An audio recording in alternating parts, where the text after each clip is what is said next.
Booker gets going like that? Is there anything that could be done that you would rather have been done differently?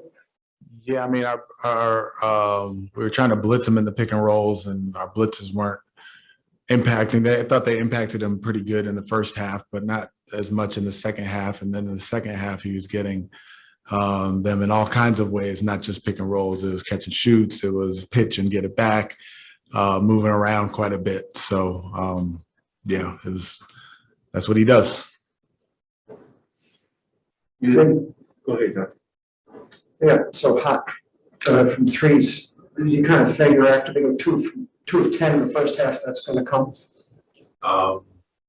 No, I mean, you hope that you can sustain your play, but yeah, I mean, they're a great 3-point shooting team. So I guess your question is the answer to your question is more yes than no, but you hope that you can get to those guys. You hope you can rotate. You hope you can close out and take them off the three and make them put the ball on the floor.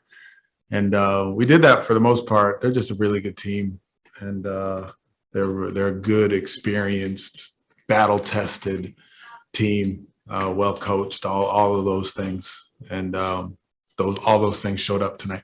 Can you just talk about the composure of your team to be able to come back? You went down 16-2 early, but you all fought back and even took a lead at one point in the game. Can you just talk about how your team stuck together? Yeah, it was great. We obviously got off to a bad start and had to call in an early timeout to get us settled back in. But after the timeout, I do feel like we played better. The second unit came in and did a good job. Dennis played well off the bench, and Alpi was good, and KJ was good. And it's just the energy that we need off the bench that we got tonight. And they all did a good job, but as well as good as they were, this is just a good team that we played tonight. Really good. You had Dennis on the floor with Jalen and Kevin. I don't think you've done that before, but just what did you think about the three of them together? Yeah, I wanted to see it. I thought Dennis was playing really well, and I wanted to keep him on the floor. And then Scoot and Jalen were also playing well, so putting them all three out there together was new. We had a bunch of ball handling on the floor. We could get to our driving kicks. We could play pick and roll on either side of the floor. We could do a bunch of different things. And I have to watch the film, but I thought it was pretty good offensively. You're playing the best team in the league. You guys are relaxed enough. You're bouncing passes to yourself on a break. You're throwing one off the backboard. How do you react to that?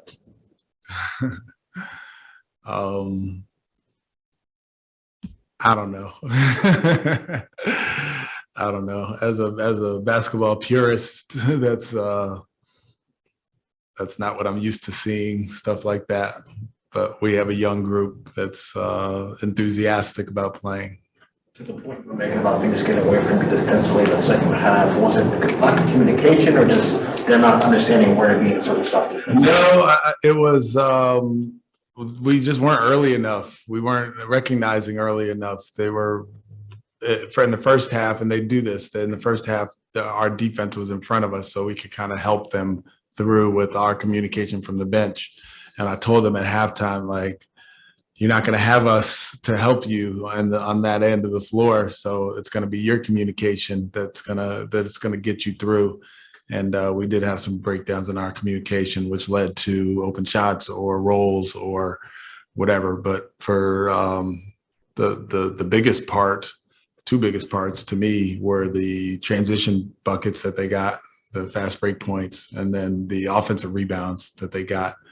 I'm not sure how many they ended up with, 13 and 20 second chance points. Yeah, fast break points, 28. So that's 48 points right there. And that has nothing to do with scheme or communication or anything. It's just the get back. Some of your turnovers tonight came from your players being aggressive, trying to make plays. As a coach, when you go back and you talk to them about that, about the turnovers, what do you say to them about that aggressive play but turning the ball over?